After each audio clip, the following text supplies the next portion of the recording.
السلام علیکم friends, welcome to کتاب نگری یوٹیوب چینل کتابوں کی نگری میں خوش آمدید۔ میں ہوں آپ کی ہوسٹ اقرا یاسین، اور آج میں آپ کے لیے ایک زارا فاروق حسن کے ایک میسج کو لے کر حاضر ہوئی ہوں۔ لیکن اس میسج سے پہلے آپ کر لیجئے ہمارے چینل کو سبسکرائب، ویڈیو کو لائک اور کلک کر لیجئے بیل آئیکن کو۔ آپ جلدی سے ان کا میسج آپ تک پہنچاتے ہیں۔ السلام علیکم، کیسے ہیں آپ سب؟ امید کرتی ہوں کہ آپ سب خیر و عافیت سے ہوں گے۔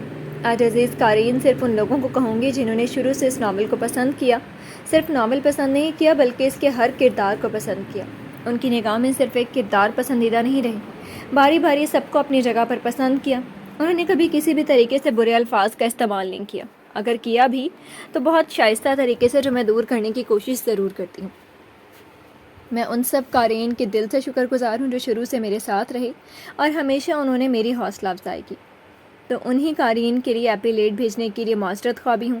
ایپیلیٹ بھیجنے کی بہت سی وجوہات ہیں، جس میں سے سر فہرست آج کل بچوں کی ایگزامز ہیں۔ اب آپ کہیں گے ابھی تو چھٹیاں چل رہی ہیں، تو میری پیاری بہنوں، میں جس ملک میں رہتی ہوں وہاں اب ایگزامز شروع ہوئے، اور کیونکہ میں اپنے ملک اور اپنی فیملی سے دور دوسرے ملک میں رہتی ہوں تو تنہا رہ کر مشکلات کا سامنا تو کرنا ہی پڑتا ہے، اور بیٹی جیسی رحمت سے بھی اللہ نے نہیں نوازا ہے۔ ویسے میرے بیٹے کام میں ہاتھ بٹاتے ہیں، لیکن ابھی ایگزامز چل رہے ہیں تو وہ بھی مجبور ہیں، تو اس لیے واقعی معذرت۔ میرے لیے سخت ہو رہا ہے لکھنا اور جلدی لکھنا۔ امید کرتی ہوں آپ سب سمجھنے کی کوشش کریں گے۔ اب آتی ہوں اس بات کی طرف جو اس وقت میری یہ پوسٹ لکھنے کی وجہ بنی۔ وہ قارئین جنہوں نے صرف ایک کردار کو اپنی نگاہوں سے دیکھا، اپنی سوچ کے حساب سے پرکھا، اور پھر ان کے احساسات نے میرے احساسات کو زخمی کیا۔ پہلے ان قارئین پر اپنے لکھنے میں آنے والی مشکلات کو بتا دوں۔ یوں تو آپ سب جانتی ہیں کہ میں میرڈ ہوں، میرے بچے ہیں، اللہ نے بیٹی جیسی رحمت بھی نہیں دی ہے، پھر اپنی فیملی اور اپنے ملک سے دور میں دوسرے ملک میں رہتی ہوں، اور کافی سارے شوہروں کی طرح میرے میاں جی کو بھی ناول پڑھنے اور لکھنے پر اعتراض ہوتا ہے۔ یہ کوئی بری بات نہیں ہے، یہ پرابلم شاید ہر شادی شدہ عورت کے ساتھ تو نہیں، مگر زیادہ تر رائٹرز کو پیش آتی ہوں گی۔ تو میرے پاس بہت مشکل سے وقت نکلتا ہے کہ میں اپنی مصروف زندگی میں اس وقت لکھتی ہوں جب میں تنہا رہوں، جو بہت کم ہوتا ہے، پھر بھی میں لکھتی ہوں کہ مجھے لکھنے سے محبت ہے۔ میری اپنی ایک دنیا ہے ناولوں کی، جس میں خود کو پاتی ہوں، تو اس دنیا کے لیے میں لکھتی ہوں۔ یوں تو میں بہت پہلے لکھتی رہی، مگر یہ سب میرے پاس میری ڈائری میں جمع ہوتا رہا۔ کچھ غائب ہو گئے، کچھ خراب، اور کچھ اب بھی میرے پاس ہیں۔ مگر جب لکھتے لکھتے ذہن میں خیال آیا کہ اپنا لکھا گیا دوسروں کو بھی پیش کروں، تو کتاب نگری سے رابطہ ہوا۔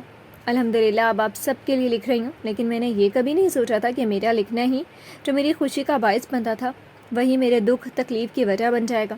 اس کی وجہ بھی یہی ہے کہ بس 2 سطر میں کہتی ہوں، کہیں پڑھا تھا کہ زندگی ان کے لیے کبھی آسان نہیں ہوتی جو زیادہ سوچتے ہیں اور حساس طبیعت کے ہوتے ہیں۔ تو میرے ساتھ بھی یہی مسئلہ بن گیا، اور میرا سب سے بڑا مسئلہ بن گیا کہ میں نے اپنے قارئین کے کمنٹس پڑھنے شروع کر دیے۔ یقین کریں آپ لوگ، اگر بات صرف تنقید تک ہوتی تو چل جاتا، بات تنقید سے دل دکھانے تک پہنچ گئی۔ اب آپ سب کی باتوں کا جواب۔ اول سب سے پہلے واسی کا کردار۔ آپ سب مانتی ہیں نا کہ انسان شر اور خیر سے مل کر بنا ہے، فرشتے اور شیطان دونوں ساتھ ساتھ چلتے ہیں، کبھی نیکی کا پلڑا بھاری ہوتا ہے اور کبھی شیطان کے وسواس بدی کی طرف بڑھنے سے نہیں روکتے ہیں۔ تو اس ناول میں مجھے ایک کردار اسی کا حامل دکھانا تھا، ایک ایسا شخص جو بار بار برائی کا سامنا کر کے پھر بھی نیکی کی طرف جھکا رہا۔ میں آپ سب کو اس کے ذریعے ایک میسج دینا چاہتی تھی کہ انسان اچھائی سے برائی، برائی سے اچھائی کی طرف اپنی پوری زندگی میں بڑھتا رہتا ہے۔ یہ نہیں ہو سکتا کہ ہر انسان ایک جیسے ہو جائیں، تو واسق کے دل میں بھی دونوں چیزیں جمع تھیں۔ اب یزدان نے اس کی تربیت کی، تو یزدان بھی ایک انسان ہے، معاذ اللہ خدا نبی نہیں کہ جو اس کی تربیت سے واسق ہدایت یافتہ ہو جاتا۔ وہ نیک ہے لیکن برائی کی طرف بھی بڑھا، تو پہلی بار اسی بات پر مسئلہ بنا، اور وہ واسق کے مقابلے میں شاکر کے آنے پر سب نے شاکر کو برا بھلا کہنا شروع کر دیا۔ تب بھی بہت زور و شور سے شاکر کی ذات پر سوال اٹھائے گئے تھے۔ کچھ قارئین اس بات پر بھی غور کر لیں، آپ سب میں کچھ قارئین وہی تھیں جنہوں نے تب شاکر کو بہت برا بھلا کہا تھا، پھر اب وہ جب ان کے ہیرو ہوا ہے تو وہ کہتی ہیں دعا اس کے لائق نہیں ہے، شاکر جیسا اچھا بندہ اس کے لائق نہیں۔ تو یاد کر لیں، پھر یہ وہی شاکر ہے جسے آپ میں سے کچھ لوگوں نے برا بھلا کہا تھا، جب اچھا لگ گیا آپ کو۔ تو یہ رہی ایک مثال برائی سے اچھائی کی طرف آنے کی۔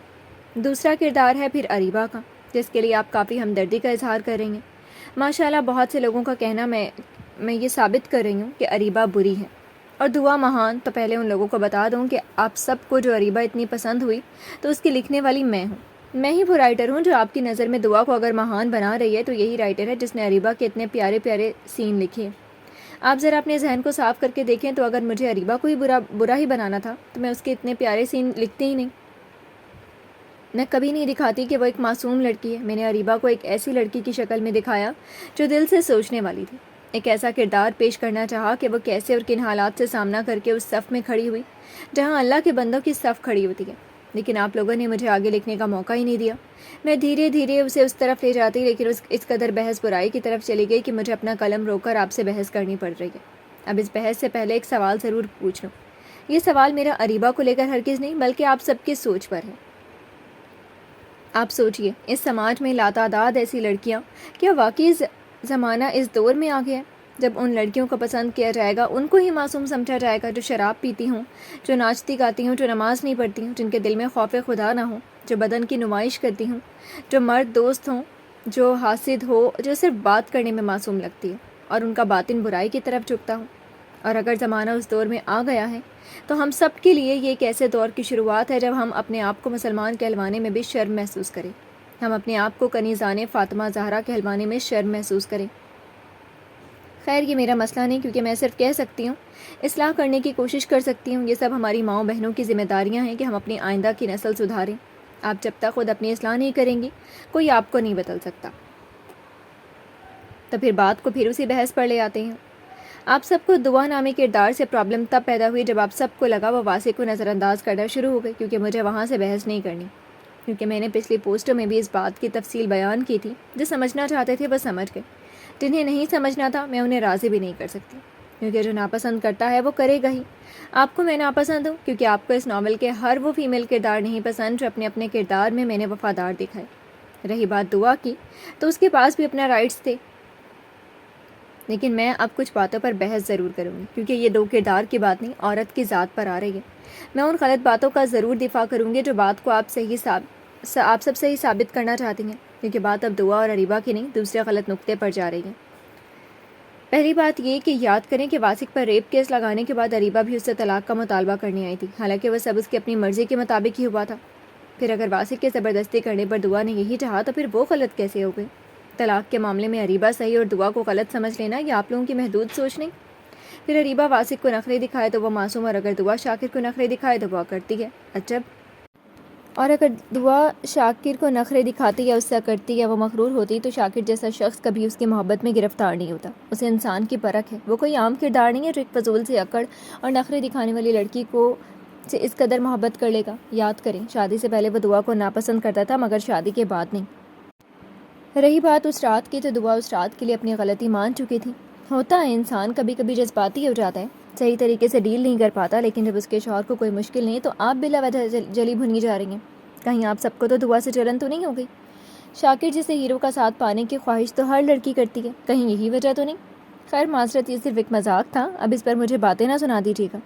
دوسری اہم بات، آپ سب میں کچھ کو لگتا ہے کہ اریبہ محرومی میں رہی ہے، تو شاید آپ لوگوں کو محرومی کی صحیح ڈیفینیشن نہیں جانتی. کبھی کسی محروم انسان سے ریئل زندگی میں مل کر دیکھیے گا، سمجھ میں آ جائے گا کہ اصل محرومی کیا ہوتی ہے، جو ہر طرح سے خالی ہاتھ ہوتے ہیں اور پھر بھی ہنستے مسکراتے رہتے ہیں. خیر، پھر بحث پر آتی ہوں.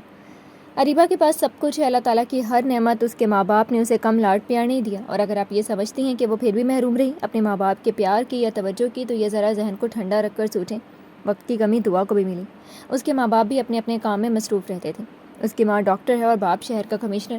تو پھر آپ سوچیں، تو کیا سارا دن وہ اس کے ساتھ ٹائم سپینڈ کرتے رہے ہوں گے؟ اور جہاں تک یزدان کی بات ہے تو آپ نے شروع سے پڑھا کہ وہ گھر پر بہت کم رہتا ہے، تو پھر تقریباً سچویشن دونوں کے ساتھ ایک سی ہی تھی.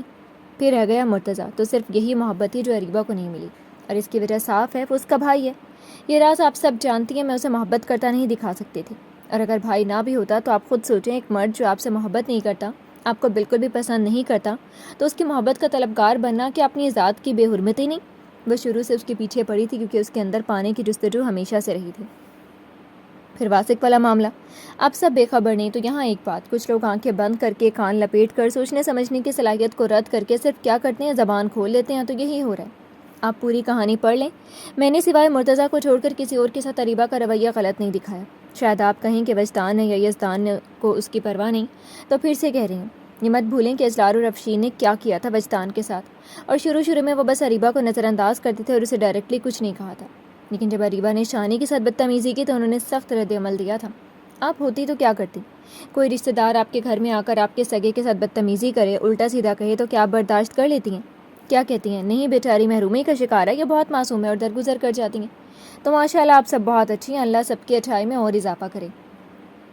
اور یہ بتائیں، آپ اپنے ان رشتہ داروں کو یا ان کی اولادوں کو بہت خوشی خوشی برداشت کر لیتی ہیں، یہ سوچ کر ان کا تو قصور نہیں؟ اگر ہاں تو واقعی میں غلط ہوں اور آپ لوگ صحیح۔ دوسرے یزدان، وہ ہمیشہ اریبہ کے ساتھ مخلص رہا، شروع سے اس کی پرواہ کرتا تھا، اسے ہاسپٹل میں جاب دی، پھر الگ کیا تو اس کی وجہ سے کہ وہ نہیں چاہتا تھا کہ وہ حرام کام میں مبتلا ہو۔ مرتضی اس کا بھائی تھا، پھر واسق والے ریپ کیس میں آپ سوچیں کون بھائی برداشت کرے گا کہ اس کی بہن اتنی بڑی سازش کرے؟ واسق والے معاملے میں اگر غصہ ہوا تو بالکل جائز غصہ تھا اس کا۔ آپ نے یزدان کا غصہ دیکھا اریبہ کی بدتمیزیوں کا نہیں؟ خیر آگے بہت سی باتیں ہوئیں، سب کچھ صحیح چل رہا تھا۔ اگر میں نے سب کے کردار میں پیار محبت دکھایا تو واسق اور اریبہ میں بھی دھیرے دھیرے پیار دکھانا شروع کیا۔ دھیرے دھیرے سٹوری بڑھتی، میں سب کے ساتھ انصاف کرنے کی کوشش کرتی، سب کے کردار کے حساب سے، سب کی نیچر کے حساب سے، لیکن یہاں تو الگ ہی ججمنٹل چل اٹھی۔ آپ سب نے پوری سٹوری کو کنارے رکھ دیا، سارے کردار کو بھاڑ میں جیسے ڈال دیا، بس دعا اریبہ دعا اریبہ۔ کچھ نے یہ تک کہا کیونکہ وہ جینس پہنتی ہے اور وہ حجاب کرتی ہے تو میں جان بوجھ کر ایسا لکھ رہی ہوں۔ کیا ہو تم لوگ، مجھے تو لگتا ہے مجھ سے زیادہ آپ لوگوں کو حجاب والی لڑکیوں سے پرابلم ہے۔ دوپٹہ لینے والی لڑکیاں آپ لوگوں کو بری لگتی ہیں، جو جینس ٹاپ پہنتی ہیں وہ معصوم ہوتی ہیں۔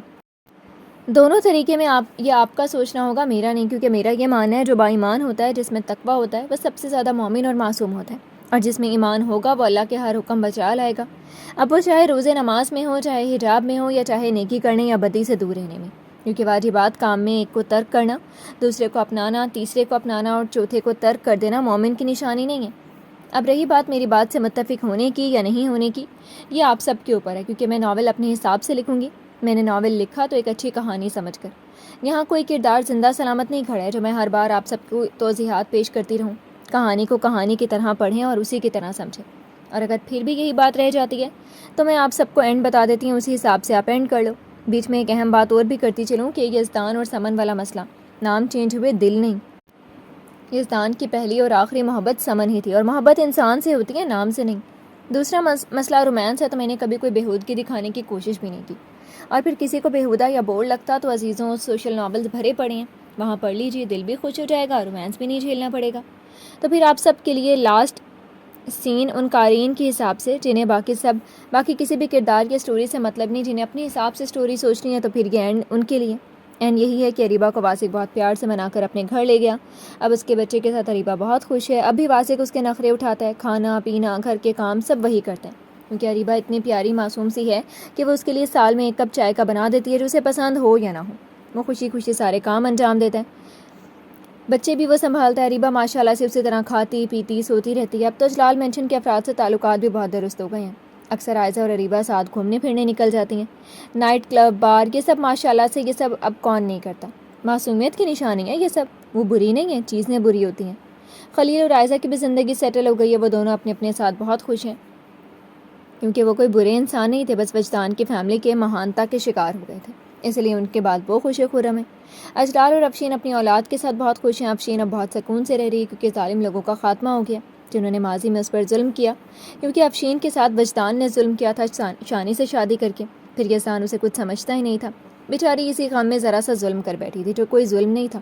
جب وجدان اور شانی اس کے ساتھ ایسا کریں گے تو اس کا حق بنتا تھا یہ سب کرنا، اسی لیے وہ ساری سازش کر بیٹھی، سو اب بہت خوش ہے وجدان کی فیملی کو پیار سے برباد کر کے۔ پھر رہ گئی وجدان کی فیملی، تو چونکہ یزدان اور شاکر فوج میں تھے، جنگ کا فرمان آ گیا اور ان دونوں کو اسی دن جانا پڑا جس دن معصوم اجلال نے مہان وجدان کو قتل کرنے کی اچھی والی سازش رچی تھی، اسی دن وجدان کا قتل ہو گیا، اسے یہی سزا ملنی چاہیے تھی، مہانتا دکھانے کی ضرورت ہی کیا تھی، وہ اجلال مینشن کی معصوم عورتوں کا دشمن تھا، اسی لیے وہ مر گیا، اور سب سے بڑھ کر بڈھے ہو کر رومانس کرتا تھا، یہ کوئی اچھی بات ہے؟ بڈھے ہو گئے، اب میاں بیوی نہیں رہ گئے، اب دور دور ہیں، بس بچوں کی خوشیاں دیکھیں، اللہ اللہ کریں، کیونکہ رومانس ان کو زیب نہیں دیتا۔ پھر ڈیلیوری کے دوران سمن مر گئی، کافی بیہودہ سا کردار تھا، یزدان کے لائق تھوڑی تھا تو اس کا بھی مرنا بنتا تھا۔